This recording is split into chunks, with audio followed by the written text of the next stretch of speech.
Em, Buenos días a todos nuevamente, muchas gracias por su tiempo. Primero que todo, en nombre de Credit Corp, pues esperamos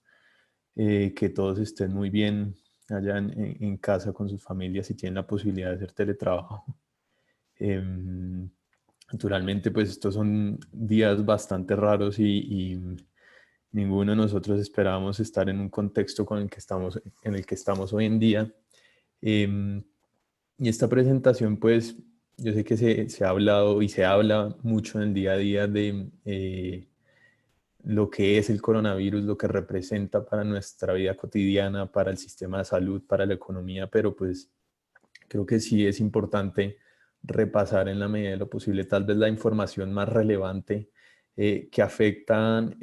al aparato productivo nacional, al global, y que por consiguiente también tiene efectos en los precios de los activos financieros y en particular el dólar, que es lo que más nos interesa en esta reunión. Entonces voy a arrancar la primera parte mostrando algunas ilustraciones, algunas gráficas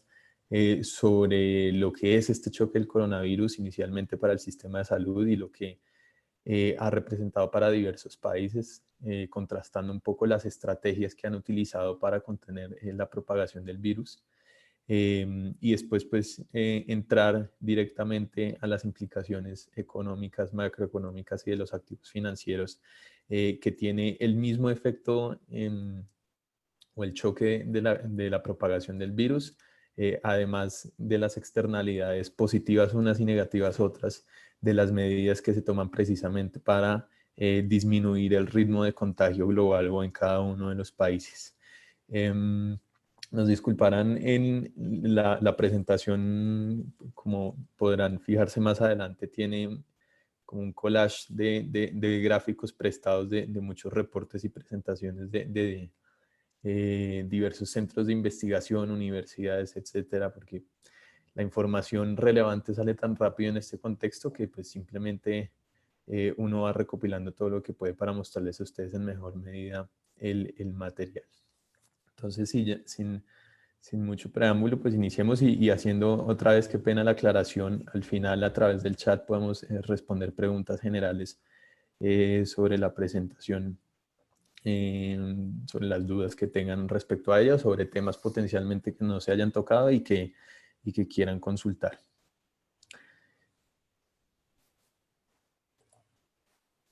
Listo. Entonces, esta gráfica o esta ilustración tal vez es la más importante con respecto a las medidas de contención del virus, que después, como les había comentado, vamos a conversar sobre lo que implica para la economía esas medidas de contención. Tal vez muchos de ustedes ya han visto esta gráfica o esta ilustración eh,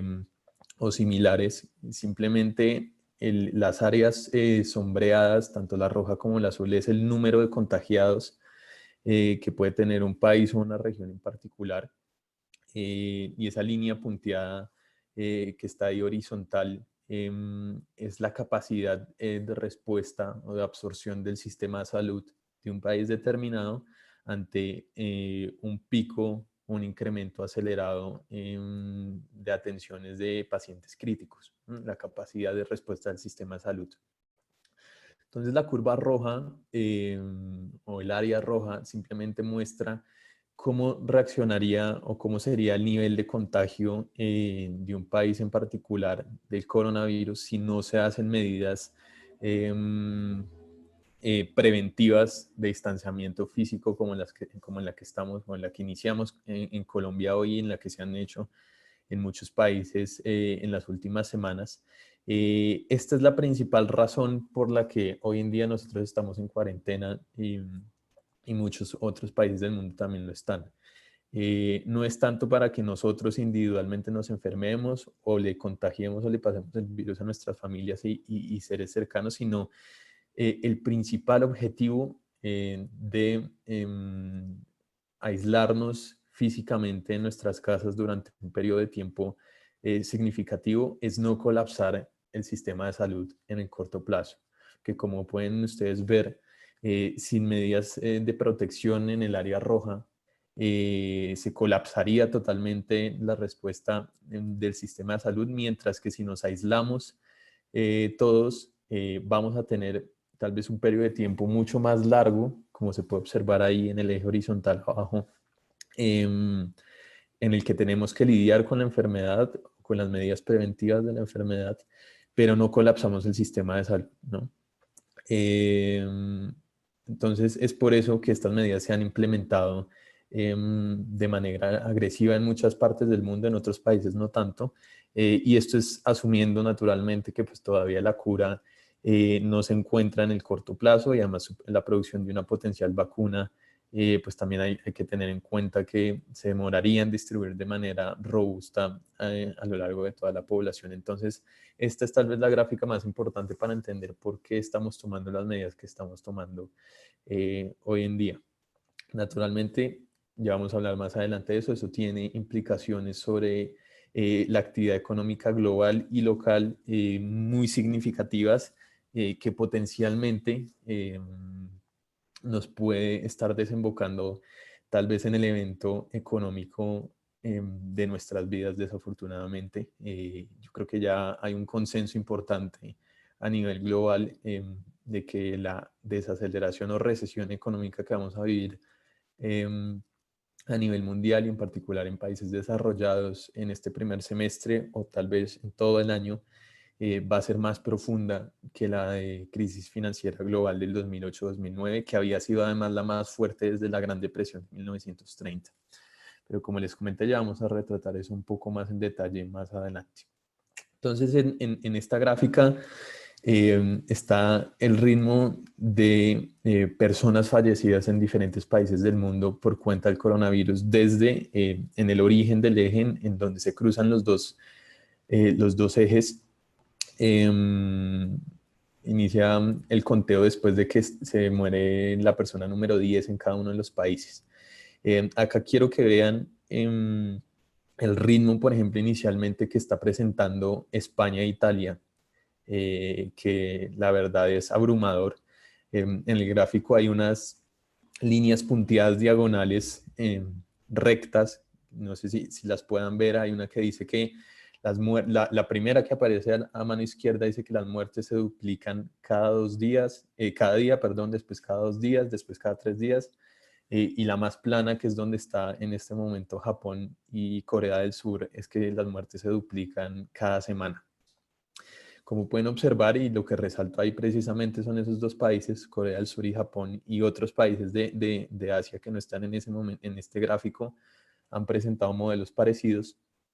Quiero que vean es el contraste que se observa entre los países de Asia, inclusive China más o menos alcanza a entrar en ese combo, versus lo que se está observando en España, Francia y el caso naturalmente de Italia, que ya pues, yo creo que todos conocemos. El Reino Unido también va unos días atrás de la propagación del contagio, pero va más o menos a la misma velocidad que España y Francia. Ahí hay dos puntos muy claves para entender la diferencia entre, entre la velocidad de propagación de los países de Asia y los de Europa u otras naciones de Occidente. Lo primero es que vean que ahí que en la gráfica está precisamente se está señalando en qué momento Italia y España y Francia también declararon cuarentena nacional o cierres masivos de actividades comerciales, económicas, de aglomeraciones, de conciertos, etc. Vean que ahí, en Italia ya se habían muerto más de 800 personas, en verdad, cuando en verdad empezaron a tomar medidas restrictivas. En España alrededor de 200 y Francia alrededor de 175. Miren que ahí abajo China empezó de manera muy agresiva a restringir y a cerrar prácticamente ciudades y transporte interno cuando había tan solo 30 muertes. Entonces, la velocidad de reacción de tomar medidas restrictivas para contener el contagio, pues importa. Y yo creo que el caso ya de Europa, que hoy es el epicentro de contagio de la pandemia, pues es evidencia robusta de ello. Y el segundo más importante, tal vez, y el más óptimo para evitar una un impacto, una externalidad económica muy profunda, es lo que está implementando sobre todo Corea del Sur, pero Japón también y otros países del sudeste asiático, sobre todo pues, los más desarrollados, Singapur, Hong Kong. Y es que ellos implementaron un plan bastante robusto, bastante agresivo de testeo de la enfermedad. No sé si vieron algunas noticias de que en Corea del Sur inclusive pusieron unos drive-thru en que la gente pasaba con sus carros, le hacían una prueba rápida, le tomaban la temperatura y ya en cuestión de pocos minutos o horas sabían si esa persona o no tenía coronavirus. Esa es la respuesta de política más robusta o más óptima que se puede tener ante una pandemia, dadas las condiciones actuales que tenemos, ¿no? Primero, porque evita que todo el país o toda una ciudad entera, una región en particular, tenga que someterse a cuarentena y por consiguiente tenga que perder ingresos, crecimiento económico y se interrumpan totalmente las actividades comerciales del día a día. Simplemente cuando uno puede testear a gran escala, como se hace en Surcorea, tal vez es el ejemplo más importante que tenemos a nivel mundial en este momento, uno identifica quiénes son los portadores del virus, con quién se ha conectado recientemente para ver potencialmente a quién contagiaron, testear a esas personas, comprobar si efectivamente tienen el virus y simplemente aislar a esas personas que pueden ser portadores, no a todo el mundo. Eso implica que muchas industrias, muchos comercios y en general la actividad económica de ese país puede continuar con cierta normalidad, no total, sus actividades del día a día, lo que implica que además no se está cargando tanto al sistema de salud porque se identifica mucho o muy rápido quiénes son los del problema y se les trata médicamente y además no se está generando una afectación económica tan significativa por el hecho de tener súbitamente nuestras actividades. Entonces hay una divergencia importante sobre los métodos en que se están utilizando y los resultados, pues yo creo que lo pueden ver gráficamente ahí, son bastante discientes, no solo en el número de personas que pueden contraer la enfermedad y además pueden morir a causa de ello, sino también el efecto negativo en términos de materia económica también es mucho más eh, óptimo desde la perspectiva o desde la estrategia que ha adoptado Asia o algunos países de Asia. Acá hay un tema adicional para países como los nuestros, para Latinoamérica y en particular para Colombia, y es que precisamente nuestra capacidad de respuesta desde la perspectiva del sector salud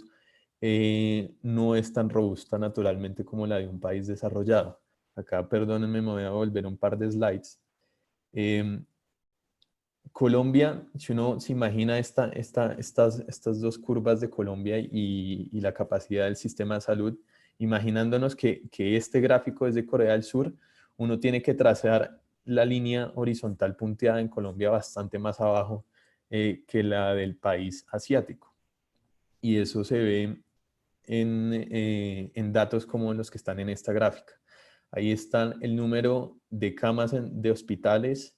el número de doctores y el número de enfermeras por cada 1000 habitantes en diversos países del mundo. Estos son datos sacados de la OCDE y como pueden ver ahí nosotros resaltamos los países latinoamericanos de los que se consiguieron datos para cada una de las muestras y pues pueden ver que nuestra capacidad de respuesta desde la perspectiva del sector salud pues no es igual de fuerte, igual de robusta en comparación inclusive con países que en este momento están bastante complicados como España e Italia. Y pues naturalmente muy lejos de lo que presenta Corea y Japón, que son los que mejor han respondido a la actual crisis de salud pública global. Sin embargo, no, adicionalmente, desde la perspectiva de un país emergente o un país en desarrollo, hay muchas desventajas también fuertes para enfrentar esta crisis. Naturalmente, países emergentes o de bajo ingreso tienen peores indicadores de salubridad, tienen brechas muy importantes con respecto a las oportunidades que surgen para adaptarse a la situación. No mucha gente en Colombia, en Latinoamérica, en África, etcétera, tiene acceso a Internet desde sus casas de banda ancha y por tanto la posibilidad de hacer teletrabajo es menor, la posibilidad de que los niños sigan atendiendo clases y sigan estudiando también es menor, lo cual amplifica las brechas económicas y sociales también que hay entre países y también dentro de los mismos países, las personas que tienen altos ingresos y las que no. Además, nuestros países son altamente dependientes del ciclo económico de comercio internacional, pues, principalmente las que somos dependientes de materias primas, la exportación de petróleo en nuestro caso, y usualmente también la capacidad de respuesta económica desde la perspectiva de los encargados de la política económica es menos robusta y menos rápida que en los países desarrollados. Yo creo que el caso conversado de Japón y Corea del Sur son muestra de ello también. Es por eso que en Colombia y en general en Latinoamérica es vital o era vital implementar el tipo de medidas como las que estamos instaurando en este momento de cuarentena nacional de manera temprana. Primero porque no tenemos la perspectiva, la capacidad de respuesta desde el sector salud tan fuerte. Tal vez esa es la principal razón por la que tenemos que hacer una cuarentena cuando llevamos alrededor de 300 contagiados comprobados. Pero eso naturalmente genera muchos problemas o muchas externalidades económicas negativas que hay que enfrentar y que el gobierno nacional por el momento pues lo está haciendo de manera acelerada y con una capacidad de respuesta importante. Pero antes de entrar en detalle, no sé por qué no se está viendo el texto, antes de entrar en detalle de lo que está pasando acá y la respuesta económica que se está observando a nivel global en cuanto a la política económica, yo creo que una de las principales preguntas que uno se puede hacer y que se han hecho en general los encargados de la política económica a lo largo del mundo es qué pasa después de las cuarentenas, ¿sí? Sobre todo asumiendo que efectivamente la cura o la vacuna del coronavirus no la vamos a tener en los próximos 10 o 12 meses, según los expertos en el tema, al menos de manera masiva y de fácil acceso para una porción importante de la población. Entonces surge esa gran pregunta. ¿Qué pasa después de la cuarentena? Es decir, si acá en Colombia estamos en este momento cerca entre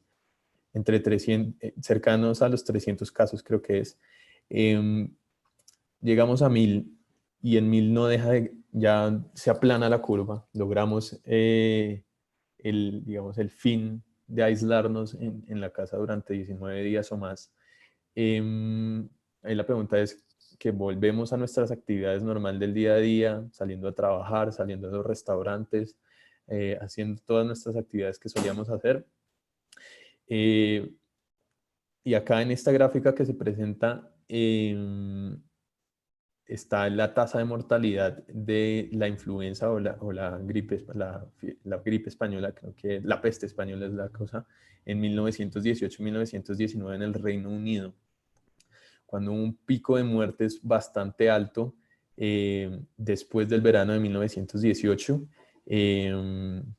Después descendió de manera agresiva, como pueden ver en el gráfico, por unas medidas de confinamiento importantes y además se dio la percepción o se creyó que el verano o las altas temperaturas en el país mataron el virus o al menos disminuyeron de manera importante su velocidad de contagio, pero una vez pasó el verano, una vez se reinstauraron las actividades del día a día en el Reino Unido y en general en Europa, volvimos a tener un pico de contagio, se volvió a tener un pico de contagio y por consiguiente de muertes importantes. Hay muchos analistas del sector, obviamente nosotros no somos expertos en eso, que están comparando la situación del coronavirus con lo que se vivió con la peste española en su momento. y hay, digamos, varias comparaciones que hay que hacer. En ese momento se contagiaron más o menos el 27% de la población mundial y más o menos el 3% de los que se contagiaron murieron, entre el 3 y el 4%, matando a un número significativo de personas. Naturalmente ahí las comparaciones pues son difíciles porque las condiciones de salubridad eran diferentes. El sistema de salud y la medicina en general no era tan robusta y no era tan moderna como la que tenemos hoy en día. Y además estábamos en unas condiciones bien precarias porque estaba finalizando la Primera Guerra Mundial y muchos soldados que estaban esparcidos por Europa estaban regresando a su casa, lo cual esa movilidad también ayudó de manera importante a incrementar la velocidad del contagio en todo el mundo. Si uno lo compara con hoy, tenemos a hoy,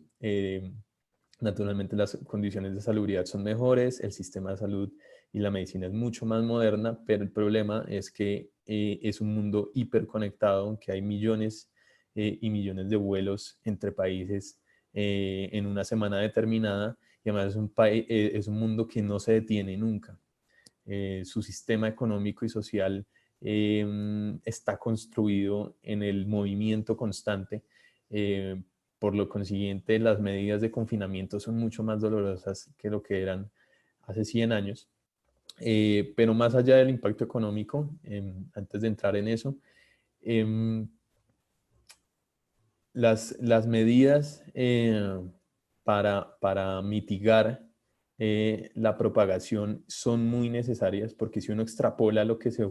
ocurrió en la peste española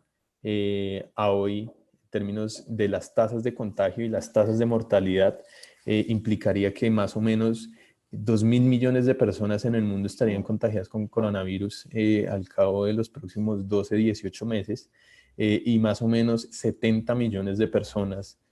morirían en el proceso, que es un número naturalmente escandaloso y que justifica todos los esfuerzos que estamos haciendo hoy en día. Entonces, en términos generales, ese fue el recuento de lo que implica la situación del coronavirus en términos de las medidas que se utilizan, los métodos que se han utilizado también y para evitar su propagación, y una comparación histórica con lo que tuvimos hace 100 años. Ahora sí entro tal vez a la parte más interesante y la que más puede interesar a ustedes, que es el impacto económico, no solo del contagio mismo, sino de las medidas que se utilizan para intentar aplanar la curva que les mostraba al principio de la presentación. Entonces, en primera instancia, acá, antes de entrar en detalle de lo que está ahí escrito en la presentación y en el gráfico, hay que intentar diseminar un poco, desmenuzar lo que implica este choque para la economía global, desde la perspectiva micro a la macro, ¿no? Entonces, en primera instancia, lo que tenemos con el coronavirus es un choque de oferta. ¿Sí? Estamos en un mundo hiperconectado en los que muchos sectores, particularmente los industriales y los de alta tecnología, dependen de cadenas globales de valor. ¿Sí? Por poner un ejemplo muy sencillo, en el sudeste asiático o en Asia, un país se encarga de producir los chips, el otro las pantallas, el otro los botones, el otro el material que cubre el celular y el otro lo ensambla. 6 o 7 países están involucrados en la producción y en el transporte de un mismo producto. Entonces, naturalmente, cuando inicia el contagio en China y las fábricas tienen que cerrar de manera abrupta, de manera súbita por mandato del Partido Comunista de ese país, pues la cadena global de valor se rompe, ¿no? Entonces, inicialmente tenemos un choque de oferta, las empresas no pueden conseguir sus suministros, no pueden proveer a sus clientes con los productos que les ofrecen, y eso genera un efecto bola de nieve negativo. Entonces, ese es el primer efecto, ¿no? El segundo efecto es naturalmente los recursos de los gobiernos y los recursos de los países en general tienen que destinarse en mayor medida al sistema de salud para enfrentar los picos de contagio y de atención a los ciudadanos que pueden encontrarse en estado crítico por cuenta de la enfermedad. Y ya los siguientes efectos sobre la actividad económica o las externalidades negativas que derivan de la enfermedad provienen es de las medidas que se utilizan de aislamiento de las personas en sus hogares, lo que implica en términos de la interrupción de nuestras actividades diarias, ¿no? Entonces ahí es donde entra la segunda gran etapa, que es tal vez la más fuerte y la que puede tener consecuencias más duraderas en términos de la salud económica de los países en general, y es que al confinarnos todos en nuestra casa, pues yo creo que ya todos nos imaginamos y todos lo hemos visto en el día a día, pues las empresas, primero, de servicios y de bienes discrecionales, empiezan a ver un deterioro significativo en sus ingresos, en sus flujos de caja, y eso entra en un periodo además en el que pues empiezan pagos de impuestos, pagos de intereses de créditos, en general pagos a capital de deuda, pago de nómina de los empleados. Entonces una situación muy, muy compleja en el que la cura o las medidas de mitigación de la propagación del coronavirus terminan generando una externalidad económica negativa muy, muy fuerte y muy, muy seria. Pero tal vez yo creo que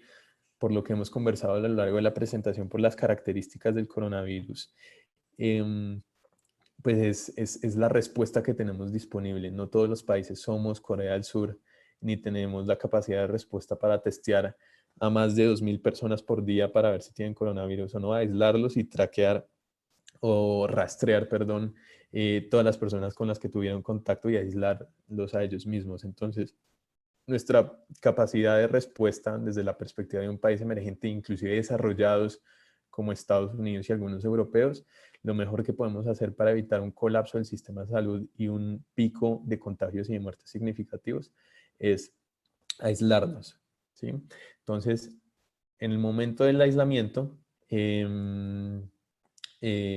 pues entran estas externalidades negativas que hay que atender de manera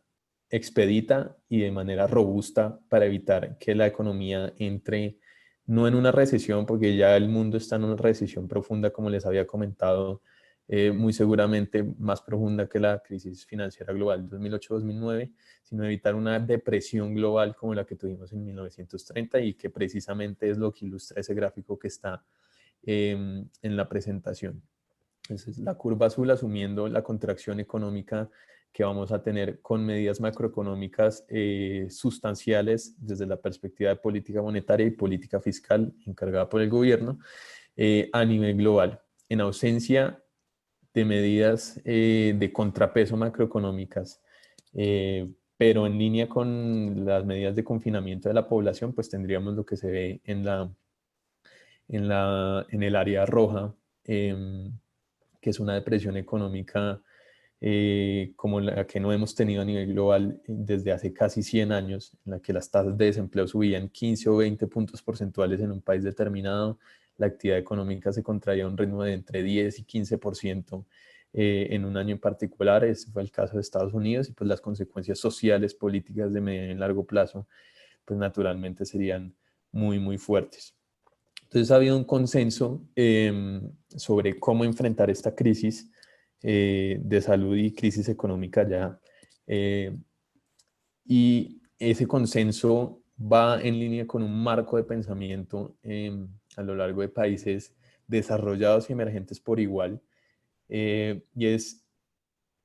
tener un marco teórico, un marco conceptual de que los países o en general el mundo está en época de guerra. Hay que pensar como cuando se estaba en la Primera Guerra Mundial, en la Segunda Guerra Mundial, que es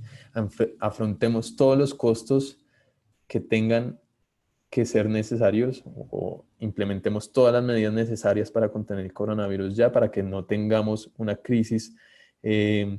social y humanitaria en el corto plazo y después miramos cómo pagamos todos esos esfuerzos fiscales o todos esos esfuerzos monetarios que estamos implementando en este momento.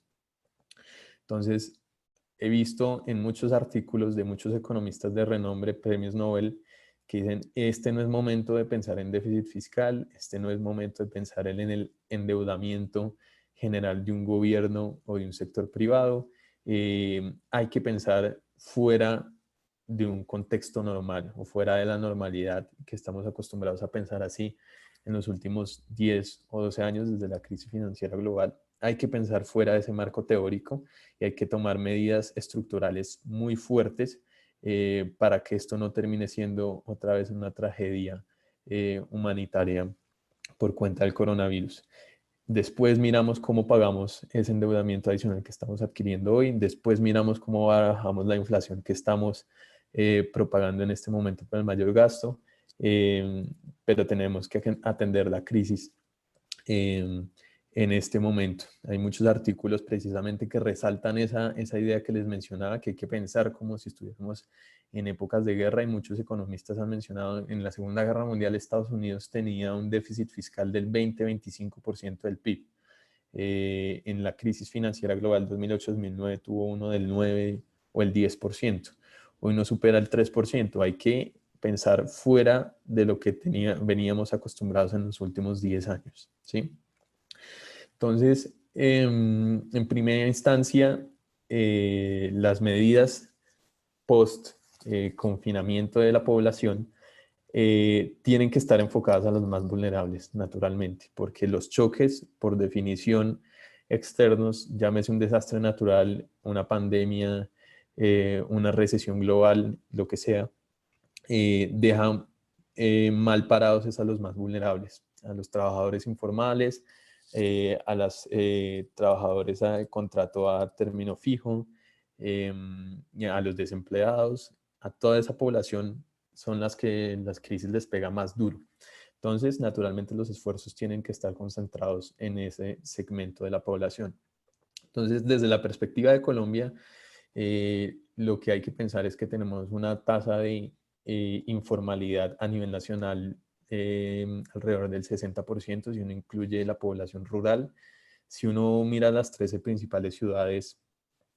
aproximadamente el 45% de nuestra economía es informal desde la perspectiva de los trabajadores y desde las empresas también. Entonces, esas son las primeras personas en las que hay que pensar, ¿no? Porque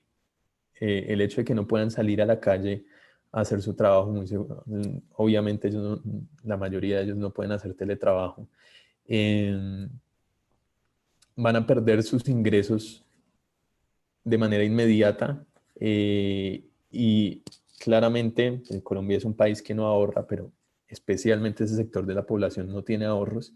Hay que atenderlo de alguna manera. El consenso ha sido a nivel global y Colombia ya también lo implementó, transferencias monetarias directas a través de una infraestructura que ya se ha montado aquí a nivel nacional y en muchos países desarrollados. Pero eso es pensando, digamos, en las personas que trabajan por cuenta propia y que se ven afectadas de manera instantánea por el choque del coronavirus. La segunda instancia o el segundo grupo en el que hay que pensar y en el que hay que fijarse es en las personas que trabajan de manera formal para compañías formales, pero cuyo trabajo puede estar en riesgo por el detenimiento súbito de la actividad económica, ¿no? Vamos a estar, no sé, la verdad es muy difícil decir cuánto tiempo vamos a estar confinados o detenidos, pero hay muchas empresas que no podrían aguantar este estado mucho tiempo. Entonces ahí el gobierno tiene que, como ya lo han estado haciendo en muchos países del mundo y acá en Colombia, aplazar el pago de impuestos para el segundo semestre, inclusive para el otro año, intentar negociar con el sector bancario también el congelamiento del pago de intereses y el pago de capital de algunos créditos hipotecarios, de inversión, de consumo, desde la perspectiva de los consumidores, también desde la perspectiva del sector privado, desde las compañías, que esa es tal vez la segunda iniciativa más importante. Evitar a gran escala que los negocios más vulnerables, las micro, pequeñas y medianas empresas, no se vean obligadas a dejar de pagarle la nómina a sus empleados, a tener que despedirlos, a incumplir con sus proveedores, porque naturalmente ese va a ser el resultado final si se detiene la economía unos 2 meses o un mes y no se toman medidas macroeconómicas para compensar esas externalidades negativas. Entonces, los grandes esfuerzos tienen que concentrarse en esos dos, en darle respaldo a la población más vulnerable, a los que se ven afectados por los ingresos cuenta propia que ya no van a recibir y de los que dependen en el día a día,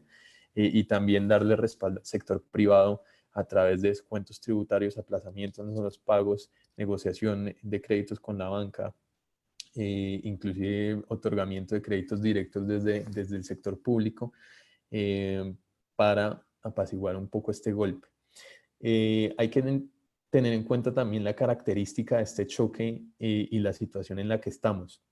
Desde la Gran Depresión de 1930, la política económica se ha manejado a grandes rasgos en la mayoría de los países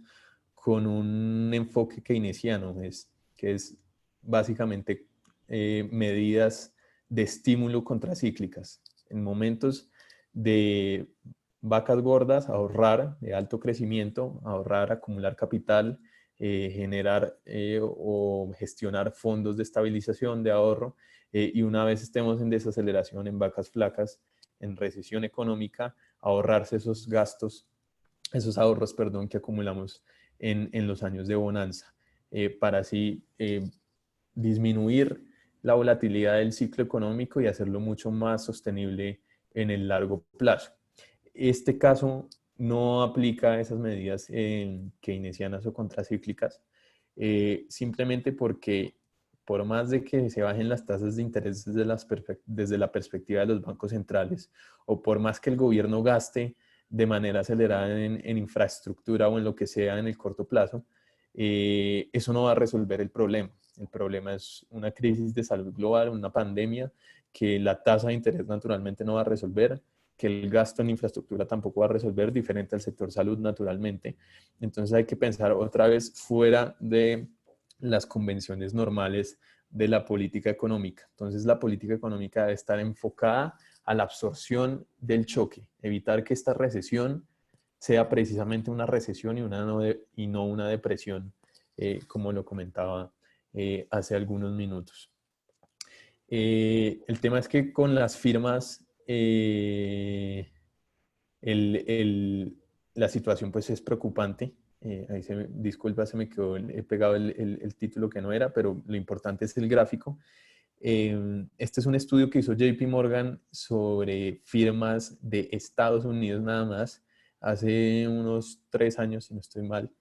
en el que vio cuánta reserva de efectivo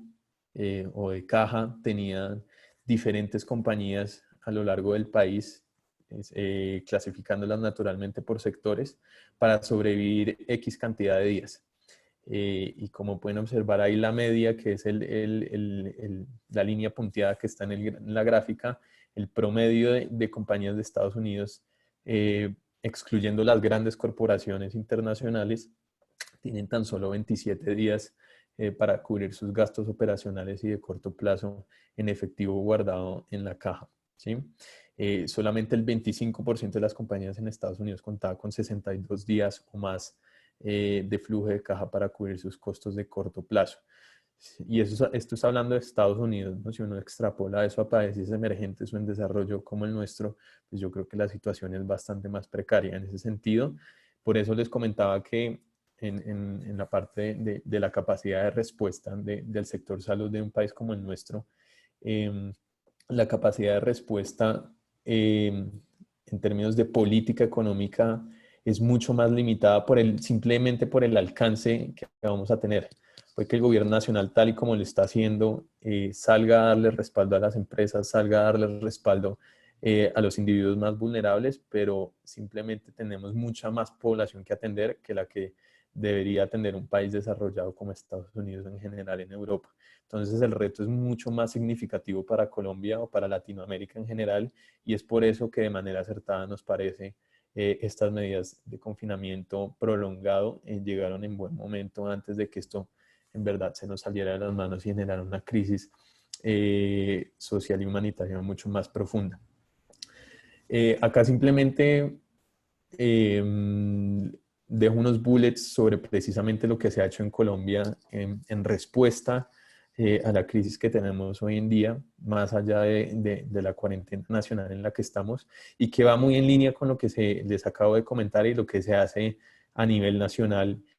a nivel global, perdón, desde la perspectiva de los gobiernos para absorber el choque del coronavirus, para evitar que esto sea una depresión y que tal vez solo sea una desaceleración económica fuerte o una leve recesión. En primera instancia, pues mayores recursos destinados al sector salud, desembolsos monetarios directos a las familias más vulnerables. Afortunadamente acá el país cuenta con una infraestructura ya montada de algunos programas como Familias en Acción y Jóvenes en Acción.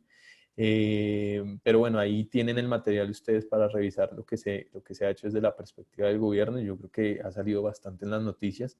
Importante desde la perspectiva de los mercados es que el gobierno en principio no va a incurrir en mayor endeudamiento, al menos en el corto plazo, para estas medidas contracíclicas o de absorción del choque del coronavirus.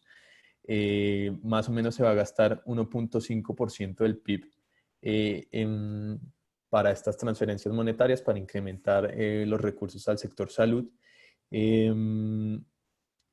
Pero esto, según el Ministerio de Hacienda, lo va a hacer desacumulando ahorros de unos fondos de estabilización y fondos de regalías que cuentan con recursos desde hace varios años. Inicialmente no se va a incurrir en mayor endeudamiento y por consiguiente en mayor presión a los mercados de deuda con mayor emisión de TES. Ese monto de 1.5% del PIB en términos del gasto fiscal que va a hacer el gobierno está ligeramente por debajo de lo que uno observa a nivel global van a hacer los países. Uno ve Canadá está alrededor del 2% del PIB, Alemania también, en general Europa, Estados Unidos está alrededor del 3% del PIB, Chile casi 4.7% del PIB en gasto, entonces Colombia está un poco por debajo del promedio. Si me preguntan, yo creo que el gobierno, en la medida en que estas medidas de confinamiento se extiendan más de los 19 días que están establecidas inicialmente, creo que va a tener que desembolsar más recursos y potencialmente eso sí podría implicar mayor nivel de endeudamiento, como va a suceder en todo el mundo. Les recuerdo el mensaje y esto es muy importante, hay que desde la perspectiva del gobierno pensar como si estuviéramos en tiempos de guerra. Bueno, ahora sí ya con todo este contexto que tenemos del coronavirus, su impacto económico, su comparación histórica con otras pandemias, la respuesta de política económica que se ha observado a nivel global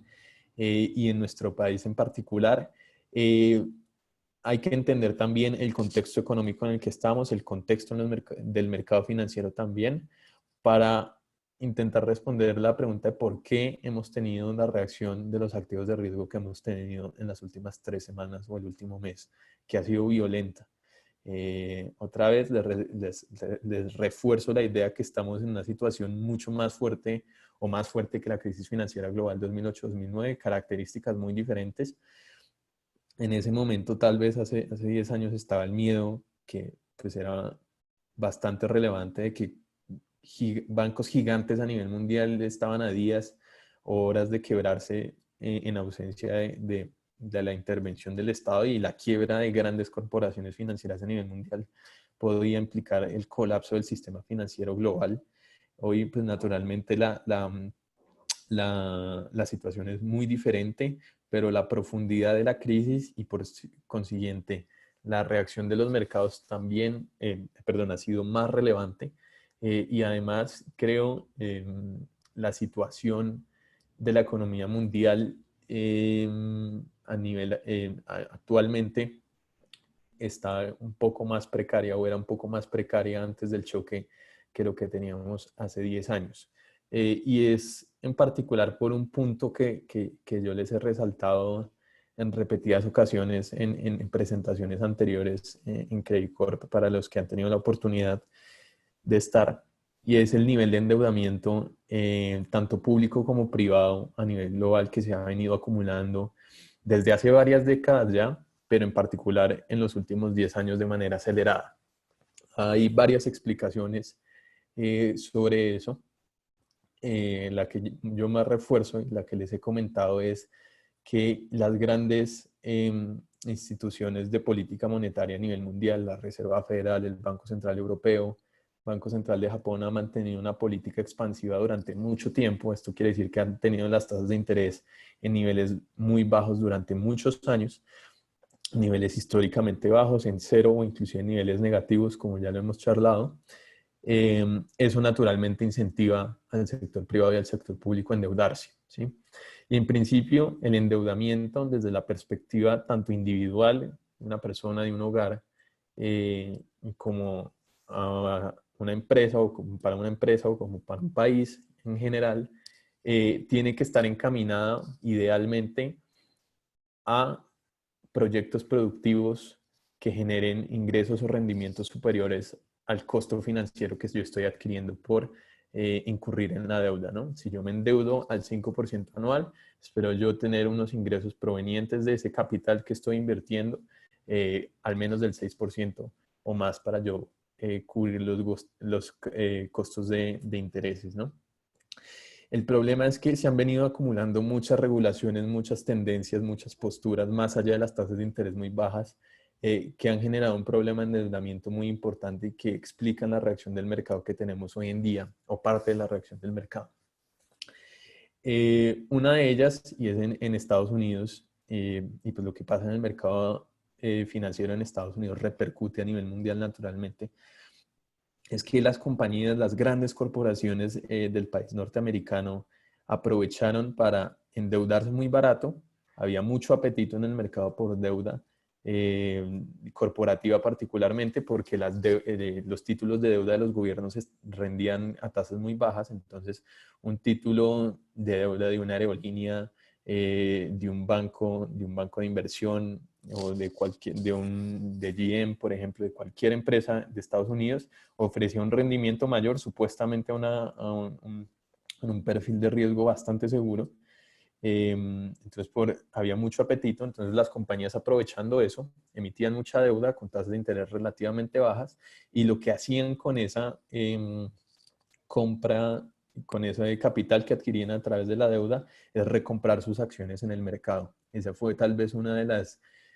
grandes explicaciones por las que tuvimos la tendencia alcista tan violenta en el Standard & Poor's 500 en los últimos 10 años, porque hubo una tendencia de recompra de acciones por parte de las grandes empresas muy fuerte a costa de mayor endeudamiento. Entonces ahí eso va en contravía con lo que les acabo de comentar. No se está adquiriendo mayor deuda para proyectos productivos que generen mayor crecimiento económico en el largo plazo, mayor calidad de empleo y nivel de empleo en el país, sino que simplemente se está recomprando acciones, suben el precio, les dan mayores bonos a los gerentes de esas compañías, pero se está generando un problema estructural muy serio que es mayor endeudamiento sin mayor productividad de la economía. Además, esa característica o esa tendencia también estaba siendo acomodada por otra gran fuerza que está ocurriendo en Estados Unidos y en muchos países desarrollados, y es que cada vez más en muchos sectores, casi en todos los sectores de la economía, la concentración del mercado en empresas particulares se venía aumentando. Esto a través de fusiones y adquisiciones, compras, bancarrotas de los competidores. Entonces el poder de mercado cada vez era mayor y eso no necesariamente se trasladó a mayores precios al consumidor, pero sí a un mayor poder de negociación de las compañías hacia los trabajadores. Eso quiere decir que los salarios no fueron incrementando a un ritmo importante en los últimos 10 años en los países desarrollados por ese poder de mercado que tenían muchas compañías.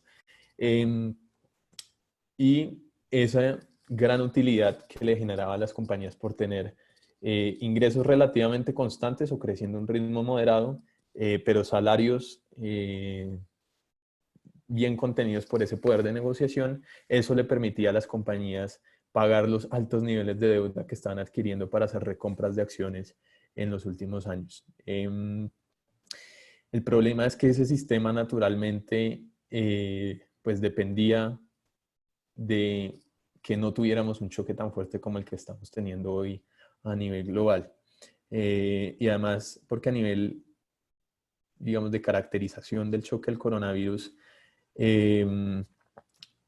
muy difícil desde la perspectiva de un país o desde la perspectiva de una compañía aislarse o blindarse de él, porque usualmente los choques o son internos o son externos, ¿sí? Cae el precio del petróleo, ahí tenemos un choque externo desde la perspectiva de Colombia, o tenemos una crisis hipotecaria como en la del 99, y también es un choque interno que nos genera un desbarate económico importante. Usualmente es o el uno o el otro. En este momento tenemos los dos al tiempo. Colapsa la economía global, colapsan los precios del petróleo, y además la gente acá dentro de nuestro país o en cualquier país del mundo pues no puede consumir. Tenemos un choque interno y externo al mismo tiempo. Entonces, con ese contexto, pues naturalmente las empresas están muy mal paradas en este momento, y se observan flujos de venta masivos significativos, y acá conecto tal vez con lo que más nos importa a nosotros, en todos los mercados a nivel mundial. Se generan problemas de liquidez prácticamente en todos los mercados, en los mercados más robustos, más profundos, de activos financieros. No hay contraparte quien compre el activo. O sea, todo el mundo quiere salir de acciones, todo el mundo quiere salir de los bonos, inclusive soberanos, y deuda privada, y no hay contraparte quien lo compre en este momento, porque la incertidumbre es tan alta y es tan grande, que eso hace que nadie quiera ponerle el pecho naturalmente en el corto plazo a un activo riesgoso para los próximos meses. Esto cómo conecta con lo que les había dicho de las compañías de Estados Unidos y a nivel global. Pues en Estados Unidos les había comentado el gran flujo, uno de los grandes flujos compradores de acciones eran las mismas corporaciones que estaban haciendo recompras de sus títulos. Entonces, cuando el mercado, todos los otros agentes del mercado, primero dejan de comprar acciones y empiezan a venderlas por el choque del coronavirus, ellos terminan siendo el único agente comprador, ¿sí?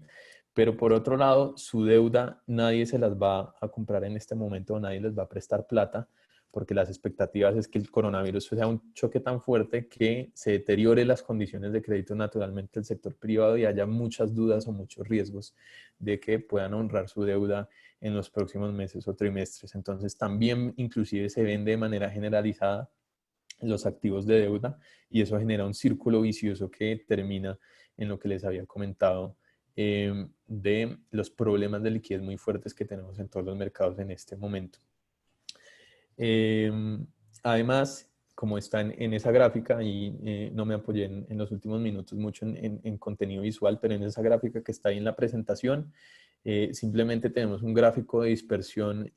cruzando el nivel de endeudamiento de un país determinado contra su crecimiento del PIB, de los últimos años, en los últimos 10 años, si no estoy mal. Con corte al 2018. Como pueden observar, en la medida en que uno tenga mayor endeudamiento, en términos generales o en promedio, su crecimiento es más bajo. Entonces estamos en un nivel de endeudamiento alto a nivel mundial, antes del coronavirus, creciendo a tasas bastante mediocres en los últimos 10 años. Después de la crisis financiera global 2008-2009, llega este golpe, que nos desbarata la verdad, porque estamos en un punto bastante frágil desde la perspectiva de la economía mundial y del sistema financiero. Estos gráficos simplemente retratan también lo que les acabo de comentar, del choque de aversión al riesgo y de liquidez que se observan en los mercados, y que, como les había comentado también hace unos minutos, no tienen casi que precedente y dejan borrado totalmente lo que vimos en la crisis financiera global 2008-2009. Ambas gráficas son flujos de portafolio dirigidos hacia las economías emergentes por parte de inversionistas no residentes, todas las acciones y todos los bonos que compran los inversionistas en nuestros países. Naturalmente, cuando la línea o la serie está por debajo del eje horizontal, es que están sacando plata de los países.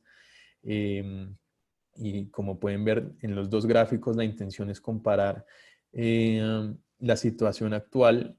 con otros choques importantes en el apetito por riesgo financiero de la última década, y como pueden observar,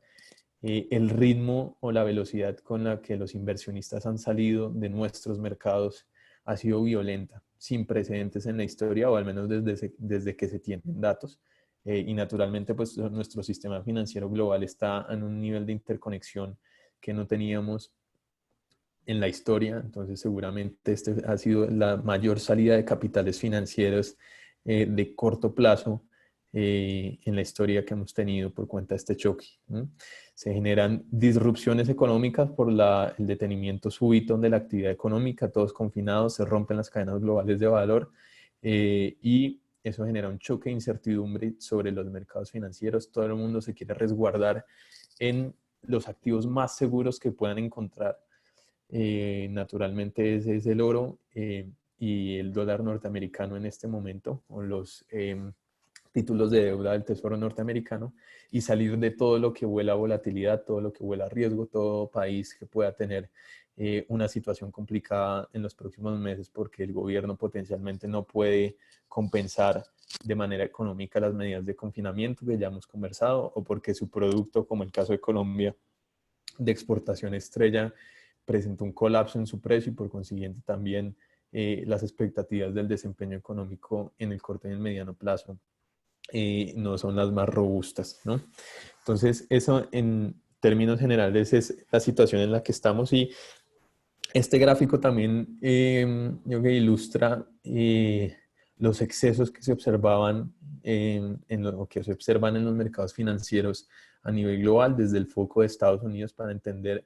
la magnitud en la corrección en la que estamos hoy y que en el corto plazo la verdad es muy difícil dar un piso de la caída de las acciones en general de los activos de riesgo globales porque precisamente se han acumulado muchos excesos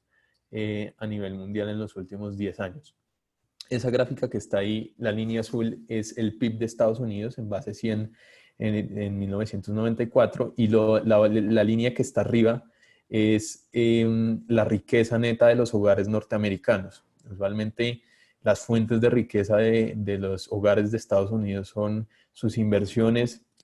inmobiliarias y también las inversiones en el mercado financiero, ya sean acciones o bonos.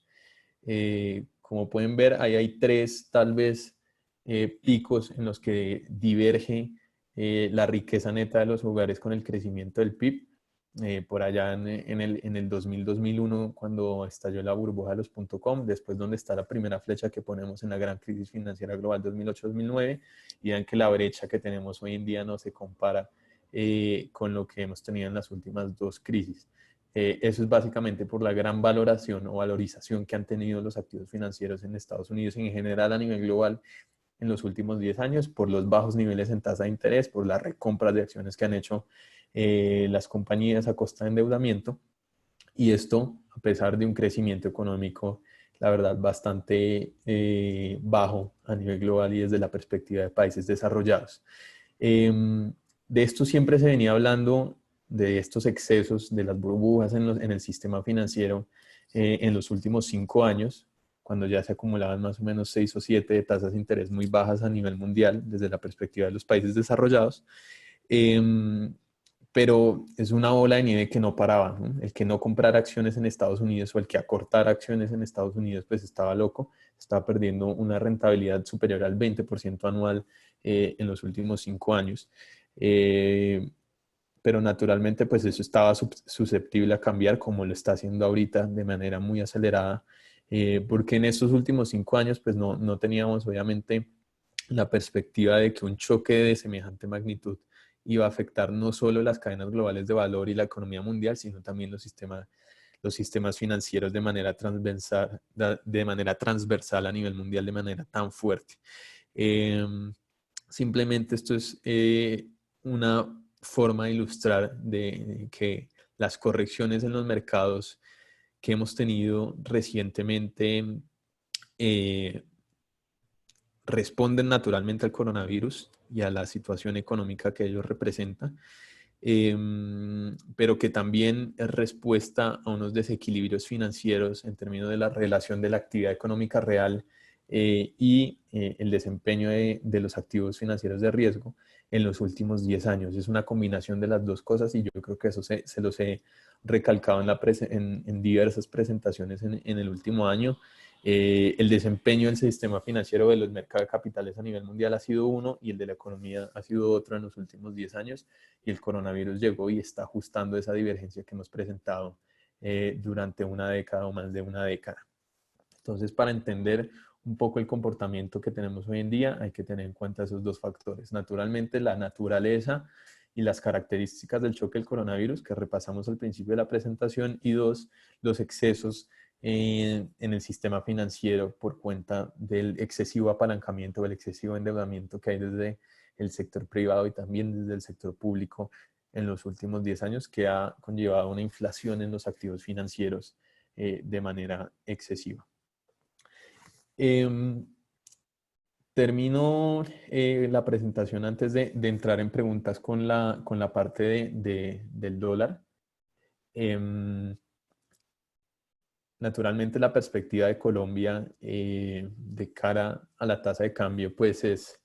bastante negativa, porque nosotros estamos sufriendo en este momento dos choques muy fuertes al mismo tiempo. En 2014-2015 sufrimos un choque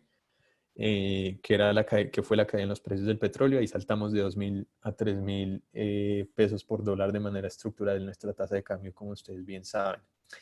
En este momento tenemos coronavirus y lo que implica para la economía mundial y local, y el colapso de los precios del petróleo a niveles que no observábamos desde principios de este siglo. E inclusive, me adelanto un poco, yo creo que podemos ir a niveles más bajitos. Entonces, la primera gran fuerza es una también que hemos conversado en muchas presentaciones, que es la tendencia de aversión al riesgo, ¿no? En momentos de estrés financiero, en momentos de estrés económico y en momentos de choques externos que desembocan en expectativa de recesión global y en este caso de potencial depresión, que no es el escenario base, pero pues el riesgo está. Naturalmente, pues todo el mundo se quiere refugiar en la moneda de reserva por excelencia, que es el dólar norteamericano. En oro también, usualmente los inversionistas se resguardan, pero ahí entra a consideración un aspecto muy importante, que es la liquidez de cada uno de los mercados, en línea con lo que les comentaba hace unos minutos. Es mucho más fácil liquidar o vender una posición en dólares que en cualquier otro mercado del mundo, ¿sí? Es mucho más fácil encontrar una contraparte que le quiera comprar un tesoro norteamericano o simplemente el efectivo en dólares que el oro. Por ejemplo, el oro es un mercado relativamente ilíquido en momentos de estrés, como lo son casi todos los mercados diferentes al dólar actualmente.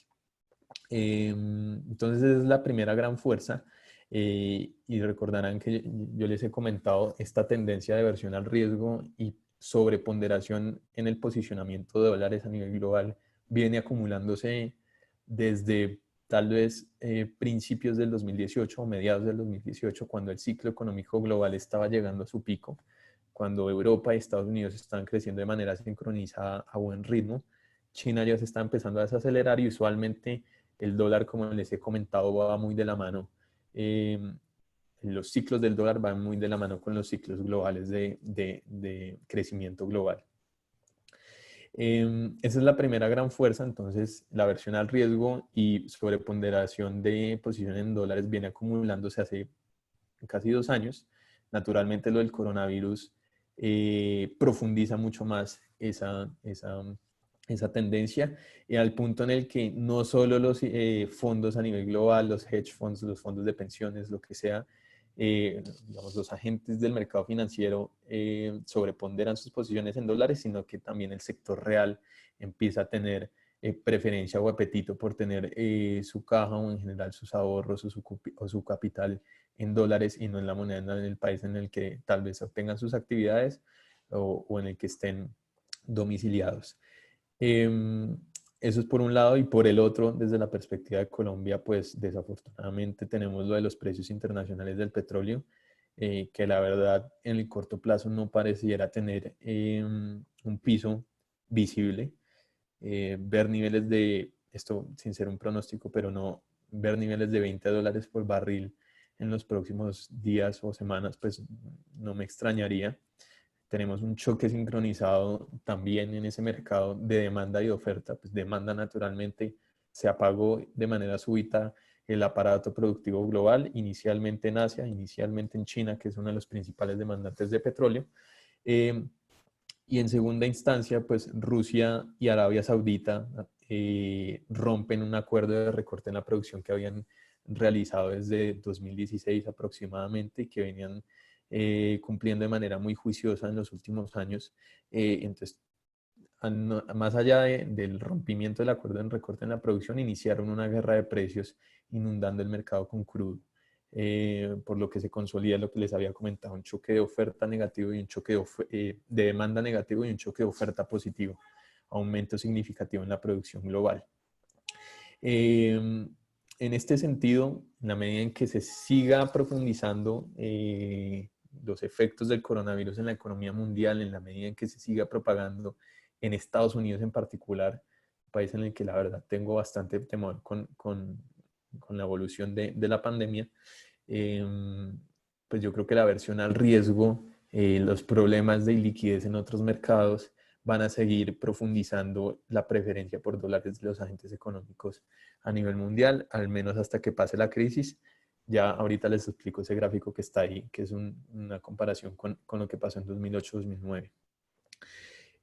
Por otro lado, pues petróleo tampoco parece tener un piso claro en el corto plazo, o al menos un nivel en el que ya se pueda esperar un rebote para los próximos meses, porque pues la demanda va a ser muy demorada en reactivar. Todavía estamos lidiando en ver cómo frenamos los casos y las muertes en Europa. Todavía no sabemos bien cómo va a comportarse la aceleración de la propagación en Estados Unidos y qué tan robusta va a ser la respuesta de política económica, y por consiguiente no tenemos ni idea cuándo va a reactivarse de manera seria el aparato productivo global, ¿no? En este momento están saliendo muchos reportes de casas de inversión internacional dando pronósticos del crecimiento del PIB global y de los grandes países del mundo este año. Y yo la verdad en este momento no le pararía bolas a eso porque a ciencia cierta nadie sabe qué va a pasar, ¿sí? Yo creo que ustedes se han dado cuenta y todos nos hemos dado cuenta que este contexto está cambiando de manera muy fuerte y muy rápida, ¿no? En proyecciones económicas de las variables macrousuales, del PIB, de inflación, de tasas de interés y de tasa de cambio, que es la más difícil de todas, uno usualmente a un año vista, un año y medio vista, pues tiene alguna certeza de lo que podría pasar en ausencias de choques tan fuertes como este. Entonces uno construye, digamos, proyecciones con esas perspectivas. A 5 o 10 años vistas es imposible hacer proyecciones precisamente porque en ese periodo de tiempo pues siempre suceden choques. Entonces, en la situación en la que estamos hoy en día, a ciencia cierta, nadie sabe si en el tercer trimestre, si en el cuarto trimestre o si en 2021 vamos a poder tener la posibilidad de volver a condiciones normales en nuestro aparato productivo global y en nuestra vida cotidiana también. Entonces, pues dar pronósticos, como les comentaba, es muy complicado, y dar pronósticos sobre el rebote en la producción global y por consiguiente en el rebote en la demanda por petróleo y subsecuentemente en su precio, pues es muy complicado, pero yo sí creo que esto es momentáneo, ¿no? Ahí traigo a consideración este gráfico que está ahí en la presentación, prestado de una casa de investigación que se llama Capital Economics. Ellos ahí mostraron el desempeño del Standard & Poor's 500 en la crisis financiera global 2008-2009 con el índice global del dólar, el DXY, que yo también les he mostrado bastante en otras presentaciones. El DXY está invertido, como pueden ver en el eje de la derecha, 60 está arriba, 95 está abajo, que es el que corresponde al índice de DXY. Vean que el comportamiento de el Standard & Poor's y el dólar fue muy de la mano en esa crisis, tal y como está haciendo más o menos en la situación actual. Acá el mensaje es, hasta que no encontremos un piso en los activos de riesgo a nivel global, no vamos a encontrar un techo en el apetito por dólar de los agentes económicos de todo el mundo y por consiguiente un fortalecimiento de la moneda norteamericana. ¿Cuándo podríamos encontrar el piso en los activos de riesgo y el techo en el apetito por dólar? Cuando tengamos más certeza, yo creo,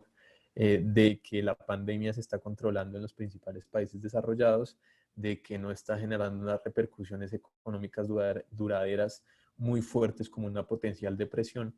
como les he comentado. Y en ese momento, cuando haya un piso en los activos de riesgo, yo creo que vamos a entrar en una tendencia de debilitamiento del dólar a nivel global, parcialmente, que además debería ir de la mano también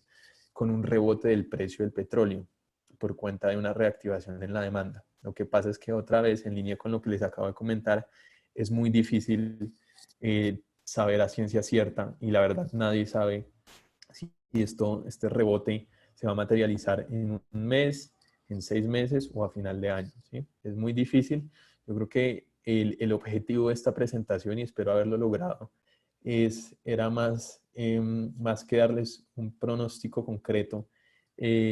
sobre las variables macro, es dar un marco conceptual o unas líneas de pensamiento para intentar entender la situación actual, y conforme salga nueva información respecto a la pandemia, conforme salga nueva información respecto a las medidas de política económica para absorber el choque del coronavirus, pues intentar entender cada vez mejor el contexto en el que estamos basándonos en los fundamentos pues, que les acabo de proporcionar. Cierro pues digamos con el comentario general del dólar. Creo que en el corto plazo podemos seguir viendo máximos históricos, tal y como lo hemos hecho en las últimas semanas. El apetito por dólar y los bajos precios del petróleo, que creo van a seguir cayendo por demanda ausente, básicamente, seguirían presionando la tasa de cambio a nivel local en el corto plazo, pero una vez, y acá empato con el último mensaje que di, una vez encontremos el piso en los activos de riesgo,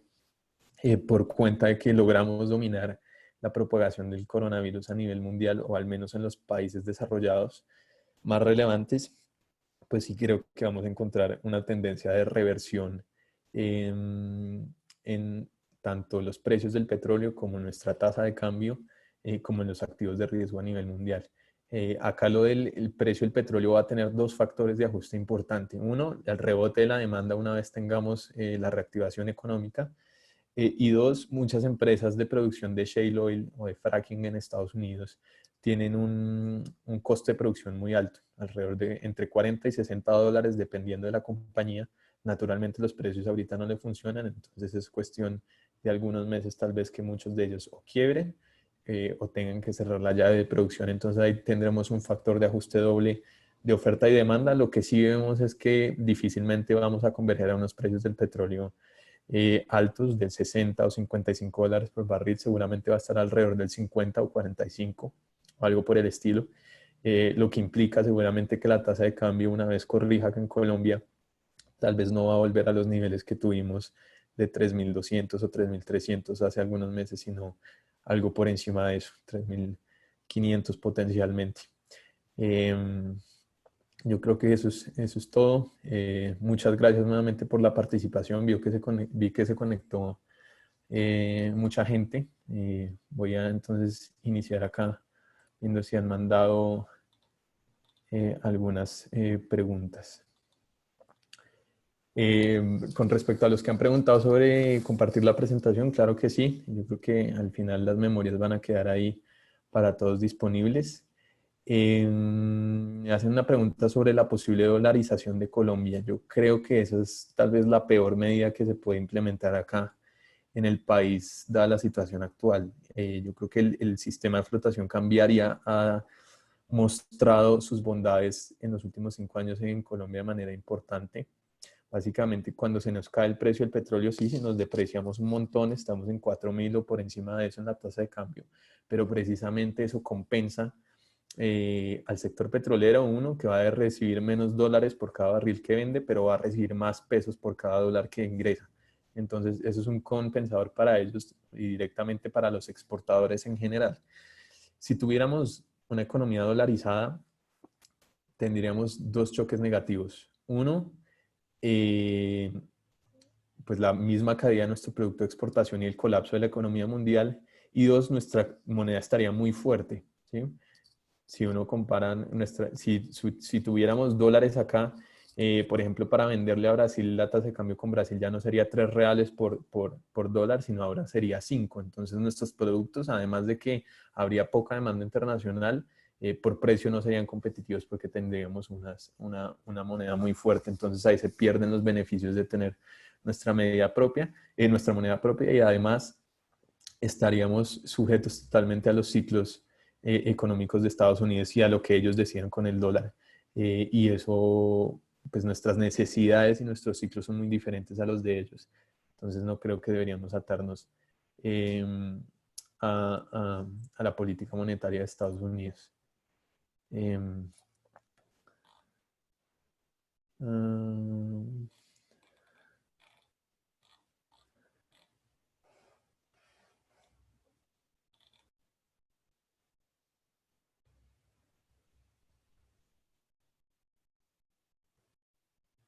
eh,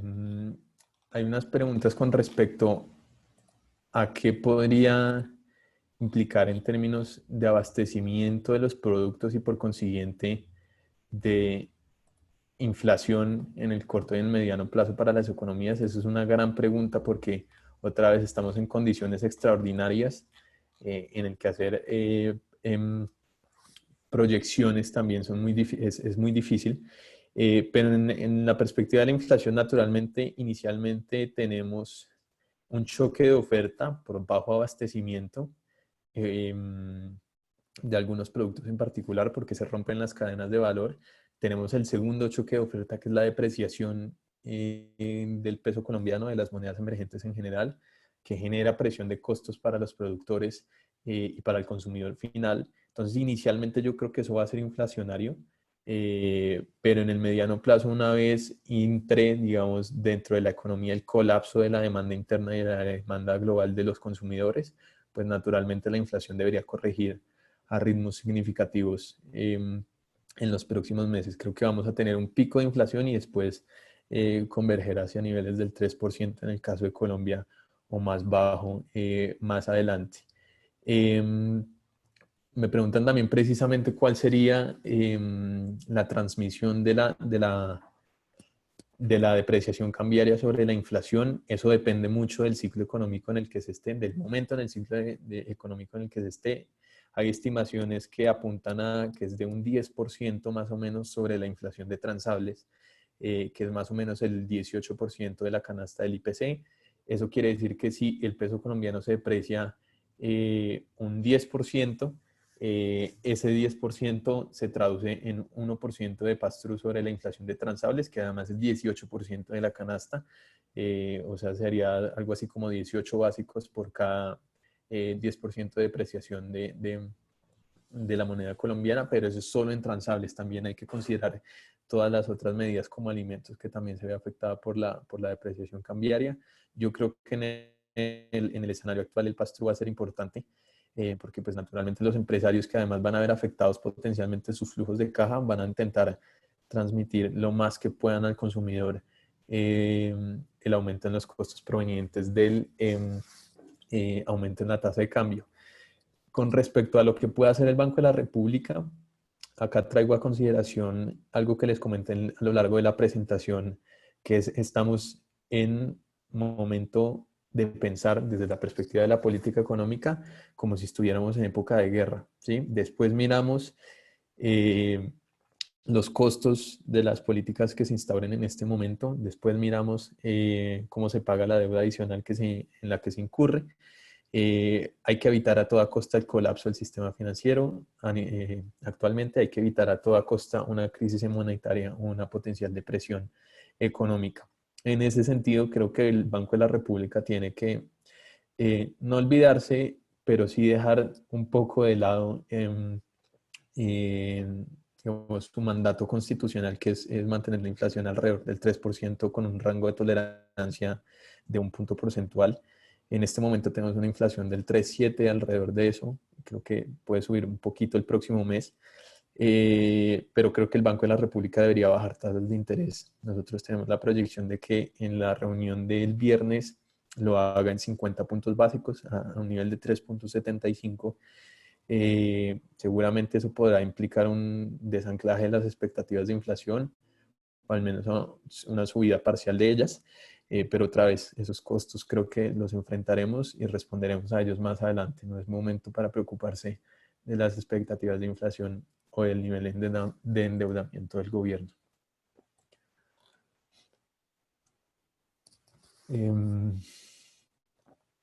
Creo que ahí ya atendía a grosso modo digamos, las principales preguntas. Me preguntan en particular sobre las proyecciones de PIB y desempleo también de Colombia para este año. Creo que refuerzo el mensaje que les había comentado en este momento, porque uno, es muy difícil hacer las proyecciones y dos, no sé qué tanto sentido tenga hacerlas, igual pues por la función básica de nuestra área de investigaciones pues las tenemos que hacer, porque para hacer unas proyecciones, digamos, concretas de crecimiento y de desempleo en el corto plazo al choque del coronavirus, hay que asumir en algún momento cuándo es el pico de contagio y además cuándo se empiezan a retornar las actividades usuales de nuestro día a día de manera normal, ¿no? Yo creo que eso va a tomar mucho tiempo para que la gente vuelva a tener la confianza de salir de manera tranquila a sitios o aglomeraciones en general. Pero inicialmente, y esto pues no es de manera oficial, pero la otra semana vamos a publicar nuestro reporte macro trimestral con actualización de proyecciones para que estén pendientes. El PIB en Colombia nos está dando por debajo del 1%, el crecimiento del PIB, inclusive más cercano al cero que al 1%. Eso es un recorte naturalmente muy fuerte desde el 3.2% que teníamos de proyección para este año, que inicialmente iba a ser el más alto de la región. Ahí les recuerdo lo que les habíamos dicho en su momento. Colombia estaba parcialmente aislado de los ciclos de la volatilidad de producción global porque tenemos una economía parcialmente cerrada o parcialmente abierta, por lo que dependíamos mucho de nuestra demanda interna, pero el choque del coronavirus también afecta naturalmente las decisiones y las posibilidades de consumo. Entonces, pues naturalmente a ello no estamos blindados. En el corto plazo vamos a crecer muy poquito. Creo que el 2021 puede ser inclusive peor porque el efecto de la caída en los precios del petróleo para Colombia tiene un efecto rezagado, eh, porque los dividendos de Ecopetrol que se decretan, los impuestos que pagan las compañías petroleras al gobierno nacional, se decretan con utilidades de este año y los pagan el próximo. Entonces, como este año no van a decretar utilidades o inclusive pérdidas algunas, pues naturalmente la capacidad de ingresos y de gastos del próximo año del gobierno pues va a ser menor y por consiguiente el crecimiento económico puede verse aún más frágil que en este año, inclusive en el contexto del choque. Con respecto a, me preguntan si tiene sentido lo del oro. Les recuerdo un punto que sí, el oro es un resguardo de valor importante en estos momentos de crisis, pero también es una inversión un poco peligrosa en el sentido en que es bastante ilíquida en momentos de estrés. Entonces, cuando se revierta potencialmente esta crisis y empiece a haber una reactivación de los mercados y en general de la productividad global,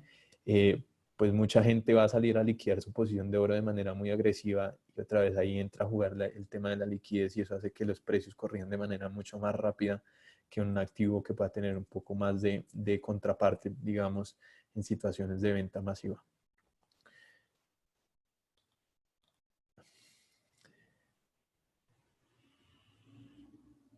Me preguntan sobre si podríamos dejar de depender del petróleo en el corto plazo o en los próximos años. Yo creo que es la tarea más importante que tiene que realizar Colombia y que venía realizando a cierto ritmo desde el 2014 cuando colapsaron los precios inicialmente, porque pues naturalmente estamos muy expuestos a una volatilidad internacional, además de un producto en el que no somos líderes a nivel mundial, ¿no? Producir 800.000 barriles por día pues nos da una participación de mercado casi que insignificante.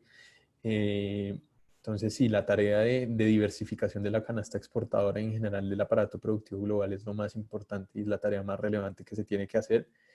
Es difícil, es un proceso largo que requiere aumentos en productividad en muchos sectores, que se requiere una implementación estratégica desde el sector público y desde el sector privado para sectores en los que encontremos ventajas competitivas y comparativas con otros países, aprovechando nuestra geografía,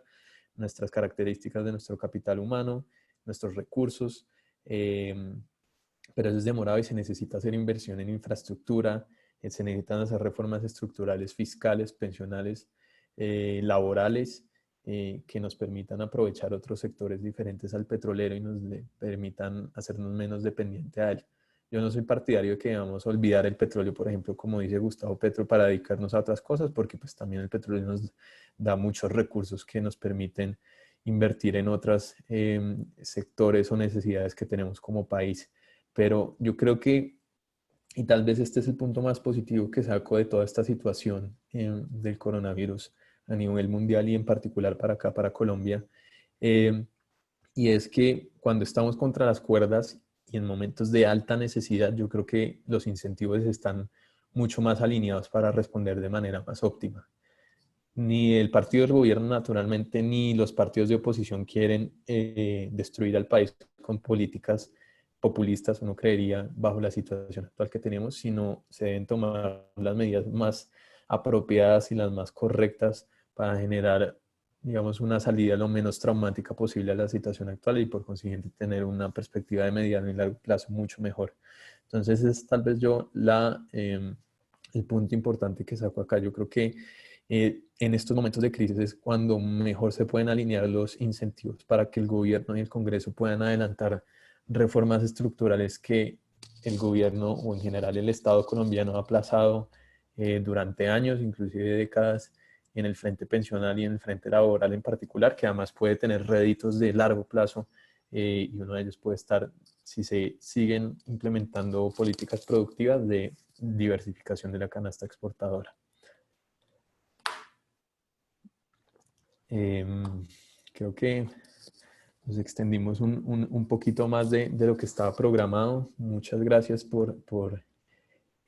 conectarse, muchas gracias por su tiempo. Le reitero pues que la presentación se las vamos a compartir. Tengo entendido también que el webinar quedó grabado y en principio va en disposición para ustedes para que lo puedan escuchar más adelante si necesitan repetir algunos fragmentos. Pues la idea nuestra desde Credit Corp en general y en particular desde nuestra área de investigaciones económicas, creo que estos son en los momentos en los que más respaldo les podemos dar a ustedes y en el que el acompañamiento desde nuestra parte tiene que ser más cercano, porque en estos momentos pues, de crisis y de choques internacionales, pues ustedes necesitan natural y todos necesitamos a alguien pues, que nos guíe y que desmenuce un poco toda la información que sale todos los días, sobre todo por la alta volatilidad que estamos observando no solo en los mercados financieros, sino en la economía. Entonces el mensaje es, estamos acá disponibles para ustedes. Yo creo que ahí en la presentación está mi correo al principio. Eh, los reportes van a seguir fluyendo de manera normal a pesar de que estemos desde la casa y pues estamos disponibles a través de sus comerciales o potencialmente a través directamente de nosotros a resolver dudas o inquietudes o preguntas que tengan. Muchas gracias y que tengan un buen día y que sigan cuidándose.